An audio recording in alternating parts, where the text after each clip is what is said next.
Bahujan Samajwadi party के कद्दावर नेता एवं पूर्व सांसद त्रिभुवन दत्त हुए सपा में शामिल। आइए हम आपको दिखाते हैं पार्टी कार्यालय से सीधा प्रसारण।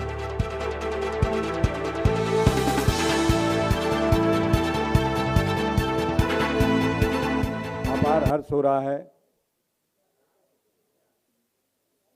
कि लगातार समाजवादी पार्टी के राष्ट्रीय अध्यक्ष माननीय श्री अखिलेश यादव जी की लोकप्रियता लगातार बढ़ रही है। समाजवादी पार्टी के तरफ लोगों का लगातार आकर्षण बढ़ रहा है। पिछले 7-8 महीने से इस वैश्विक महामारी की वजह से पार्टी में शामिल होने वाले लोगों को मीडिया के सामने हम नहीं प्रस्तुत कर सके, लेकिन आज बड़े ही हर्ष के साथ सूचित कर रहा हूं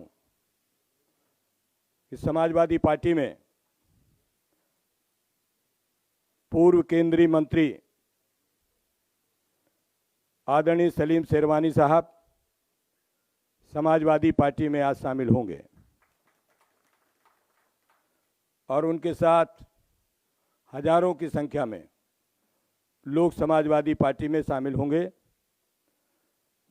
और इसी के साथ साथ बहुजन समाज पार्टी के पूर्व सांसद अंबेडकर नगर श्री त्रिभुवन दत्त जी आज समाजवादी पार्टी में अपने हजारों साथियों के साथ शामिल हो रहे हैं।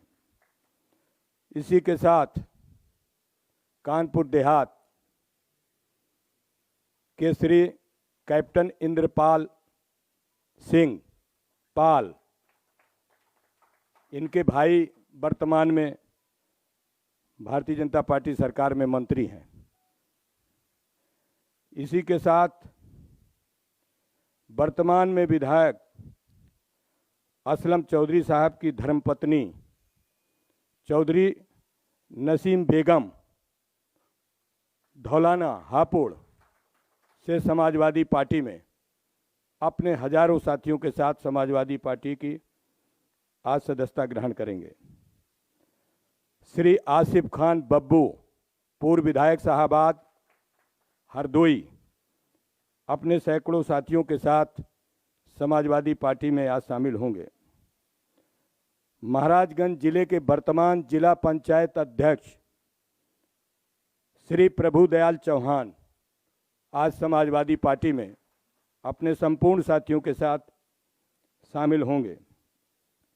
श्री सलीम अख्तर पूर्व प्रत्याशी बहुजन समाज पार्टी सिकंदराबाद बुलंदशहर आज समाजवादी पार्टी में शामिल हो रहे हैं।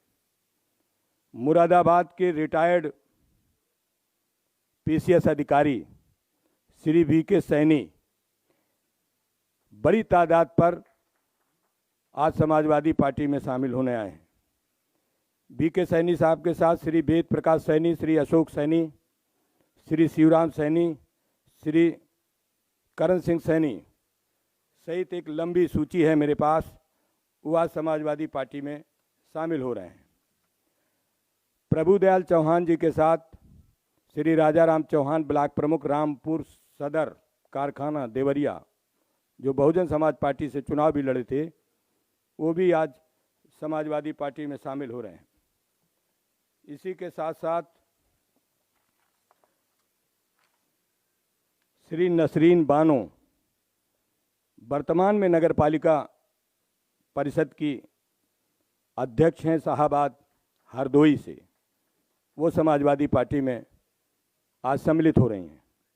श्री कमलेश पाठक पूर्व ब्लॉक प्रमुख हरपालपुर बहुजन समाज पार्टी छोड़कर आज समाजवादी पार्टी में शामिल होने आए हैं। यद्यपि मेरे पास सैकड़ों नेताओं की सूची है, मैं मीडिया के सामने इस प्रेस वार्ता के बाद उपलब्ध करा दूंगा। तो मैं आप सबका स्वागत करता हूं समाजवादी पार्टी में शामिल होने के लिए और पत्रकार भाइयों का भी धन्यवाद देता हूं कि काफ़ी लंबे समय के बाद माननीय राष्ट्रीय अध्यक्ष जी के समक्ष आज वार्ता के लिए आए हैं। उनका भी हम धन्यवाद करते हैं कि आप आज प्रेस वार्ता पर यहाँ पर आए हैं। तो मैं सर्वप्रथम कैप्टन इंदर सिंह पाल से अनुरोध करूंगा कि वो 2 शब्द मीडिया के सामने बात रखने का कष्ट करें।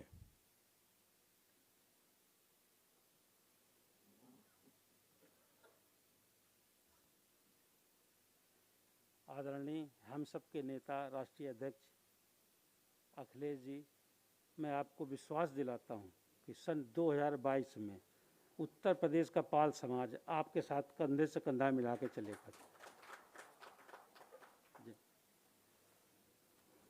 अब मैं अनुरोध करूंगा जाने माने नेता भूतपूर्व केंद्रीय मंत्री आदरणीय सलीम शेरवानी साहब से कि वो आवें और अपनी बात रखें। आदरणीय सलीम शेरवानी साहब, भूतपूर्व केंद्रीय मंत्री। बहुत बहुत शुक्रिया। मैं सबसे पहले तो अखिलेश जी का बहुत दिल से शुक्रिया अदा करना चाहता हूं कि उन्होंने मुझे फिर से एक मौका दिया कि मैं समाजवादी पार्टी की खिदमत करूं। मेरी पैदाइश तो इलाहाबाद में हुई, मगर मेरी सियासी ज़िंदगी, मेरी राजनीतिक ज़िंदगी बदायूं में शुरू हुई, जहां मैं पहली दफ़ा 1984 में सांसद बना। उसके बाद मैं 5 दफ़ा सांसद बना, केंद्रीय विदेश मंत्री भी रहा, स्वास्थ्य मंत्री भी रहा, और अपने मुल्क की खिदमत करने का, अपने लोगों की खिदमत करने का मुझको मौका मिला। आज मैं अपनी ज़िंदगी के उस मोड़ पे खड़ा हुआ हूँ कि मैंने बहुत गहराई से सोचा कि अब मुझे राजनीति से पीछे हट जाना चाहिए, इस्तीफ़ा ले लेना चाहिए। बहुत कुछ दिया है मुझको ऊपर वाले ने, बहुत कुछ मैंने देख भी लिया, काम भी कर लिया, मगर जो मौजूदा हालात हैं आज हमारे देश में, उसको देखते हुए कि आज नफ़रत की राजनीति, भाई को भाई से लड़ाने की राजनीति, एक दूसरे के दिल में शक पैदा करने की राजनीति, झूठ की राजनीति, मैंने अपना फ़र्ज़ समझा कि मैं एक ऐसे इंसान का साथ दूं जो मोहब्बत में यकीन करता है, भाईचारे में यकीन करता है और देश को बनाने में यकीन करता है। नफ़रत से मुल्क नहीं चल सकता।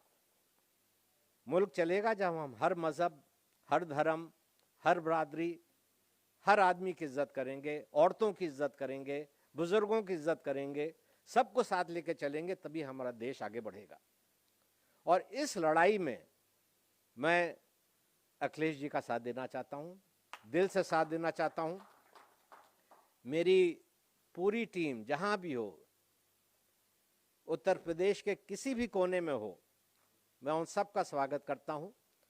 और ये कहना चाहता हूँ, आखिरी बात कह के अपनी बात को ख़त्म करना चाहता हूँ कि हम बहुत गर्व के साथ सर ऊंचा उठा के कहें कि हम मुसलमान हैं। हम बहुत शौक़ से, बहुत सीना चौड़ा करके कहें हम हिंदू हैं, मगर एक बात उसके आगे लगा दें, हम हिंदुस्तानी मुसलमान हैं, हम हिंदुस्तानी हिंदू हैं। और जब तक हमारा देश एक रहेगा, हम सब आगे बढ़ेंगे, हम सब तरक्की करेंगे। इसी देश में हमने अपनी पहली सांस ली है और इसी देश में हम अपनी आखिरी सांस लेंगे। इस देश को हम बनाएंगे, इस देश को हम टूटने नहीं देंगे और नफरत नहीं होने देंगे। बहुत बहुत शुक्रिया आप सबका। अब मैं अनुरोध करूंगा परमादरणीय राष्ट्रीय अध्यक्ष जी से। अब मैं बहुजन समाज पार्टी में बहुत लंबे समय से विधायक, सांसद रहे, संगठक करता श्री त्रिभुवन दत्त जी से कि वो आवें और मीडिया के सामने अपनी बात रखें। श्री त्रिभुवन दत्त जी। आज मैं अपनी बात शुरू करने से पहले समाजवादी पार्टी के राष्ट्रीय अध्यक्ष, उत्तर प्रदेश के पूर्व मुख्यमंत्री और 2022 के होने वाले मुख्यमंत्री, युवाओं, बेरोजगारों के प्रेरणा स्रोत माननीय श्री अखिलेश यादव जी के नीतियों में आस्था रखते हुए ऐसे अवसर पर मैं बहुत कुछ भाषण नहीं देना चाहता हूं। मैं माननीय अध्यक्ष जी का बार बार स्वागत और नमन करता हूं कि जब मैं बहुजन समाज पार्टी की नीतियों से काफ़ी दुखी था, ऐसे समय में माननीय अध्यक्ष जी ने मुझे जो समाजवादी पार्टी में स्थान दिया है उसके लिए मैं तहे दिल से शुक्रिया अदा करता हूं और दिल से स्वागत वंदन अभिनंदन करता हूं। और निश्चित तौर से मैं पढ़ाई पीरियड से ही बहुजन समाज पार्टी में बाम सेफ DS4 और BSP में जुड़ करके लंबे अरसे से काम किया। लगभग 40 वर्षों तक मैं पार्टी में काम करता रहा। मुझे अध्यक्ष जिला पंचायत, सांसद और विधायक बनने का अवसर मिला।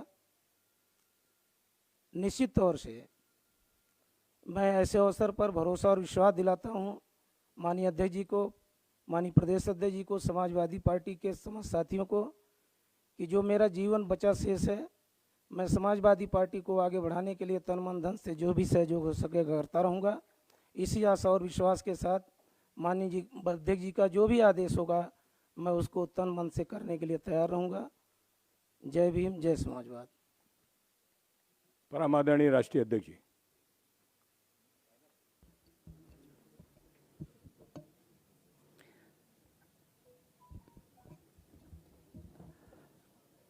हमारे साथ मंच पर आदरणीय सलीम शेरवानी साहब और बड़ी संख्या में जो आज समाजवादी पार्टी में शामिल हो रहे हैं, मैं सभी लोगों का बहुत बहुत स्वागत करता हूं, बहुत बहुत बधाई देता हूं। साथ ही मैं पत्रकार साथियों का भी धन्यवाद दूंगा। इधर बहुत दिनों में हमारी आपकी मुलाकात नहीं हुई और कारण भी ऐसा है, न केवल हम बल्कि पूरी दुनिया उस बीमारी से लड़ रही है। पूरी दुनिया में जहां कहीं भी देखें और आज भी अगर जानकारी करना चाहें तो हर जगह ये बीमारी फैल रही है। उत्तर प्रदेश की सरकार, जहां हम सब लोग रह रहे हैं, उनका एक ही निर्णय है कि जितने कम टेस्ट होंगे उतनी ही कम बीमारी दिखाई देगी। मुझे याद है लगातार जिस समय से कोविड-19 से लड़ना पड़ रहा है, उस समय से लगातार ये बात कह रहे थे कि टेस्ट ज़्यादा होने चाहिए, टेस्ट लगातार हों, जिससे कम से कम पता तो लगे कि आखिरकार बीमारी कितनी है। लेकिन सरकार और सरकार के लोग न आज बीमारी से लड़ रहे हैं, ना ही जो लोग अस्पताल पहुंच जा रहे हैं उन्हें कोई इलाज और सुविधा दे पा रहे हैं। बड़ी संख्या में लोगों की जान गई है, जिसमें कैबिनेट के मंत्री, उनकी जान गई, सदस्य हैं उनकी भी जान गई, अधिकारी जो लगातार काम कर रहे थे, ग्राउंड पे थे, उनकी जान गई, हमारे आपके बीच में लगातार पत्रकार काम कर रहे थे, उनमें से भी कुछ लोगों की जान चली गई। न जाने कितने लोग बीमार हुए हैं और अब सरकार कह रही है कि कहीं ना कहीं हमें इस बीमारी के साथ रहना पड़ेगा। अगर हमें और आपको इस बीमारी के साथ रहना है तो हमारे अस्पताल क्यों नहीं अच्छे हैं, अस्पताल का इंतजाम क्यों नहीं बेहतर कर पा रहे हैं। इसलिए जहां कोविड से परेशान है वही हमारे किसानों के साथ लूट हो गई। ये वही भारतीय जनता पार्टी है जिसने कहा कि हम किसानों की आय दोगुनी कर देंगे। आज धान की लूट हो रही, जो भी किसान पैदावार कर रहा है उसकी लूट, आखिरकार केवल नारा बन करके रह गया।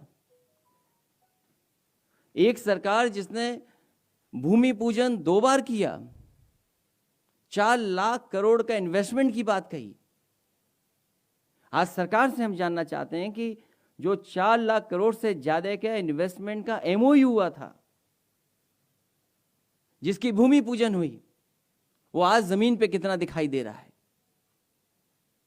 इसलिए ये झूठी सरकार है और इस सरकार को हटाने के लिए हमारे साथ लगातार लोग जुड़ रहे हैं। मैं उनका स्वागत करता हूं, बहुत बहुत बधाई देता हूं कि इस लड़ाई में हमारा साथ देने आ रहे हैं, समाजवादियों का साथ देने आ रहे हैं। मेरे दाएं संजय चौहान बैठे हैं, जिला पंचायत अध्यक्ष प्रभुदयाल चौहान वो शामिल हो रहे हैं, चौधरी नसीम बेगम वो शामिल हो रही हैं, सलीम अख्तर साहब शामिल हो रहे हैं, अलीम सैफी साहब वो शामिल हो रहे हैं, आसिफ खां बब्बूपुर विधायक जी शामिल हो रहे हैं, नसीना बानो जी शामिल हो रही हैं, कमलेश पाठक जी शामिल हो रहे हैं, त्रिभुवन दत्त जी बहुत ही मजबूत नेता और अपने समाज के बीच में लगातार काम करने वाले, वो आज समाजवादी पार्टी में शामिल हो रहे हैं। बहुत ही काम करने वाले हमारे सैनी वीके सैनी साहब भी शामिल हो रहे हैं। मुझे खुशी है इस बात की कि कैप्टन इंदर सिंह पाल जी भी आज समाजवादी पार्टी में शामिल हो गए हैं।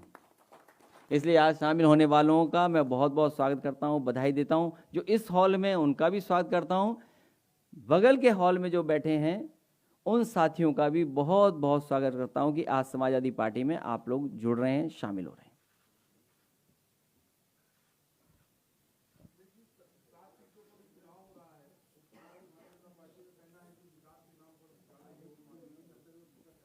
हाँ, 4 लाख करोड़ से ज़्यादा और उसके बाद MOU हुए हैं।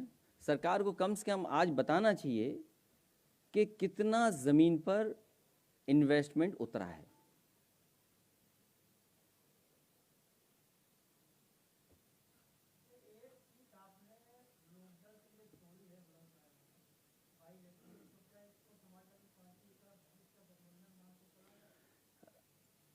भविष्य में, क्योंकि हमारे साथ संजय चौहान जी भी बैठे हैं जो समाजवादी पार्टी से चुनाव लड़े थे।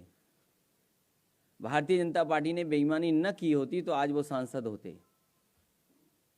इसी तरह महान दल के भी हमारे लोग साथ हैं, केशव देव मौर्य जी, और लगातार पार्टी का प्रयास होगा कि लोगों को जोड़ा जाए, लोगों को जगह दी जाए। आने वाले समय में जो चुनाव होने जा रहा है वो न केवल उत्तर प्रदेश का चुनाव होगा बल्कि देश की राजनीति का भी भविष्य तय करेगा उत्तर प्रदेश।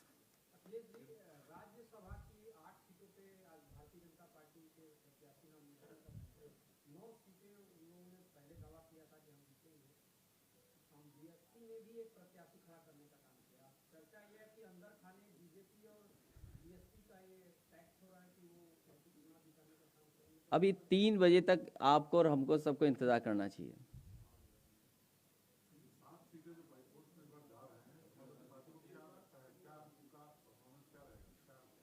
मेरे से बेहतर आप लोग बता सकते हैं। समाजवादी पार्टी का परफॉर्मेंस बहुत अच्छा रहेगा। टारगेट 2022 है और उसकी शुरुआत होगी बाई इलेक्शन से।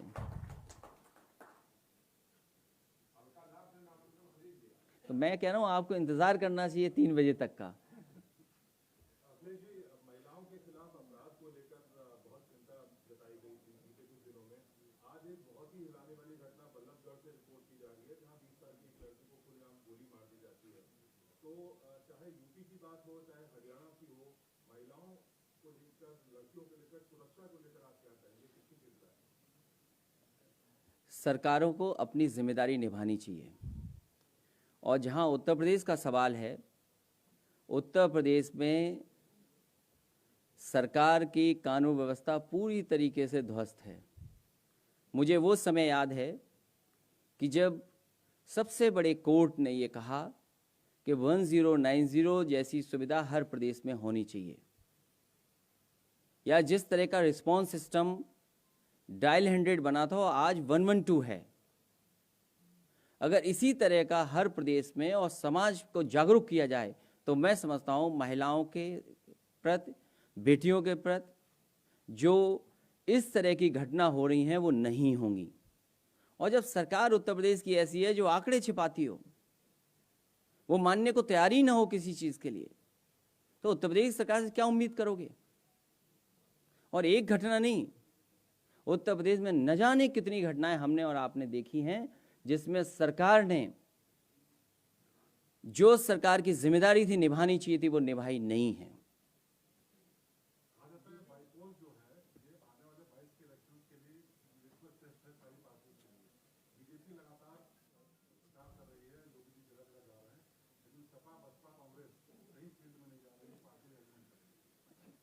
समाजवादी पार्टी लगातार काम कर रही है और जब परिणाम आएगा तो फिर हम और आप यहीं पर बैठ कर के एक बार बातचीत कर लेंगे।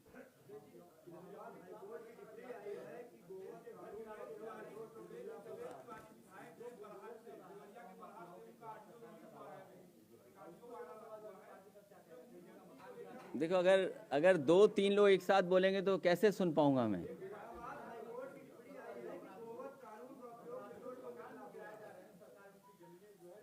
ये सरकार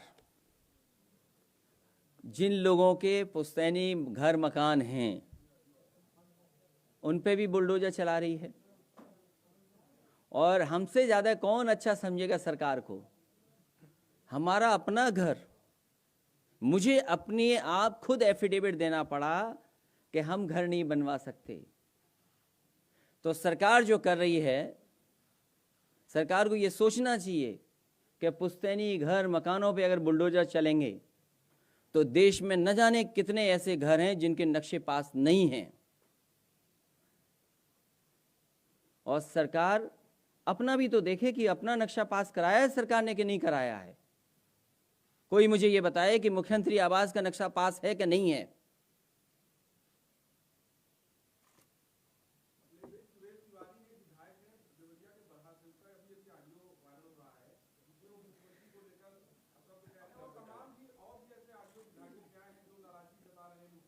ये विधायक टेक्नोलॉजी को नहीं समझते होंगे, इसलिए सब कुछ बोल गए। मैं उनको बधाई देता हूं कि उन्होंने कम से कम सच तो बोला। मैं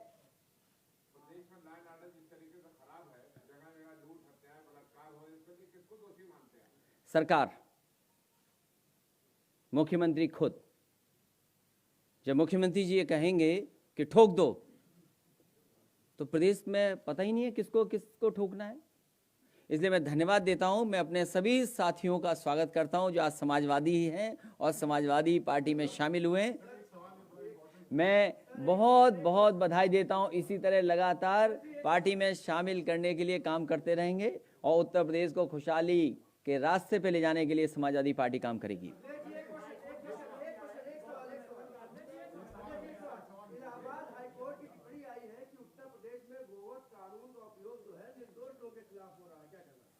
मैं हाई कोर्ट का स्वागत करता हूं। कहीं ना कहीं उन्होंने पूरी जानकारी ली होगी, उनको जानकारी मिली होगी, और सरकार कैसी आप नहीं जानते। आप सच लिख दीजिए, अगर ना आप जेल चले जाएं तो बताइएगा। कितने पत्रकार जेल चले गए, एफआईआर लिख गई उन पे, एक पत्रकार अभी भी जेल में है। तो यस तो बोल रहे हो, सच तो बोल दो। अगर सच बोले और जेल ना चले गए तो बताइएगा। इसलिए जनता तैयार है उत्तर प्रदेश की इस सरकार को हटाने के लिए। जब कभी जनता को मौका मिलेगा तो आप देखिएगा कि किस तरीके से सरकार हटती है। बहुत धन्यवाद।